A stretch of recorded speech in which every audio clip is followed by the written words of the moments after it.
Hi viewers, ఈరోజు వివేకానంద రెడ్డి హత్య కేసుకు సంబంధించి ఏంటి 3 చిటికలు వేశారండి. ఇప్పటికీ 3 ఇన్వెస్టిగేషన్లు మారి ఉన్నారు. ఫస్ట్ చంద్రబాబు నాయుడు సమయంలో special investigation team, Nara Chandrababu Naidu దిగిపోయిన తర్వాత జగన్ వచ్చాడు కదా, మరలా స్పెషల్ ఇన్వెస్టిగేషన్ టీం సిబిఐకి ఇచ్చారు 3. ఇప్పుడు అగైన్ చంద్రబాబు నాయుడు ముందు ఒక టాస్క్ వచ్చింది. ఇందులో భాగంగా ఆయన చేయాల్సింది ఏంటంటే, వివేకానంద రెడ్డి కూతురు సునీత వెళ్ళి కలిసి వాళ్ళ భర్త రాజశేఖర రెడ్డి అనమాట వెళ్ళి కలిసి, సార్ మా నాన్న పిఏ కృష్ణారెడ్డి మా మీద కేసు పెట్టినాడు, సిబిఐ ఎస్పీ రామసింగ్ మీద కేసు పెట్టాడు. ఏంది ఈ కేసు?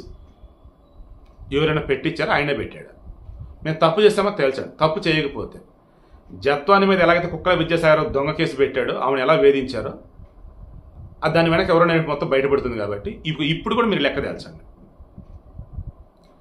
జగన్మోహన్ రెడ్డి అనబడే వ్యక్తి ఎంత దుర్మార్గుడు, ఎంత నీచుడు అన్నది ఇంకా అర్థం కాకుండా బానిసలుగా బతుకుతున్న వాళ్ళు ఎవరైతే ఉన్నారో ఇప్పటికైనా మారండి.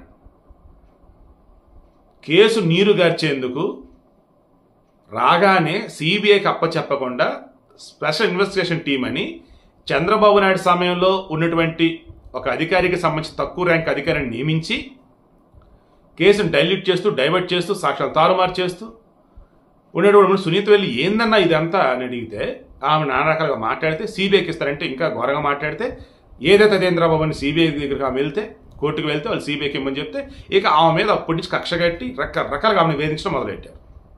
ఈలోపు షర్మిని వేధించడం మొదలెట్టారు. చూడండి అసలు ఎంత నరరూప రాక్షసుడో చూడండి.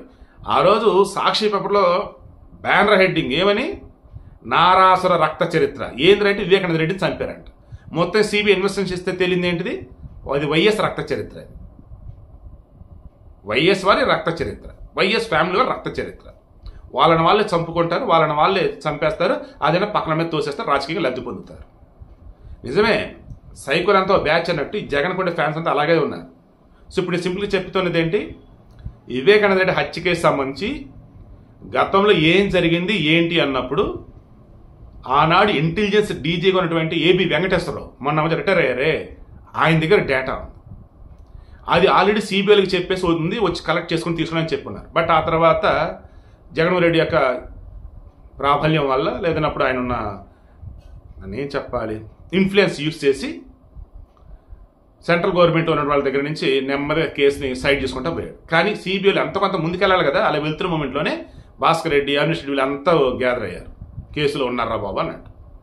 ఇప్పుడు గవర్నమెంట్ మారింది.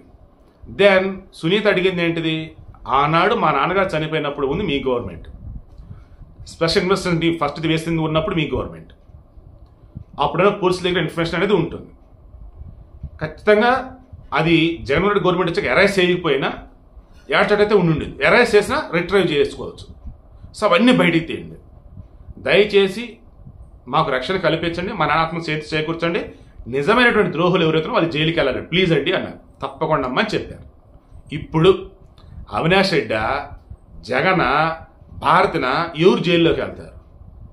అండ్ ఈ కేసులో కాదంబరి జత్వాని కేసులు ఎలాగైతే ఐపీఎస్లు పిఎస్ఆర్ ఆంజనేయులు, కాంతిరాణ టాటా, విశాల్ గుని ఎలా సస్పెండ్ అయ్యారు, వాళ్ళ మీద కేసులు నమోదయ్యాయో అలా ఇక్కడ ఎవరు నమోదవుతుంది. ఎందుకంటే గుండెపోటుని ప్రకటించింది సాక్షి, ఆ సాక్షి హెడ్ వచ్చేసి భారతి అండ్ జగన్ వచ్చేసి ఇమీడియట్గా రావాల్సిన రాకుండా ఎప్పుడో ఈవినింగ్ వచ్చారు. వచ్చి రాగానే జగన్ లైవ్లో చూసినట్టుగా గొడ్డల పోట్లతో బ్రహ్మాండంగా చెప్పేశాడు, ఎలా ఏంటి, ఎన్ని పోట్లు, ఎలా ఎక్కడ పొడిచారు, ఎలా తీసుకెళ్ళారు ఏంటని. అదంతా చెప్పడానికి సిబిఐలకు 3 సంవత్సరాలు పెట్టారు.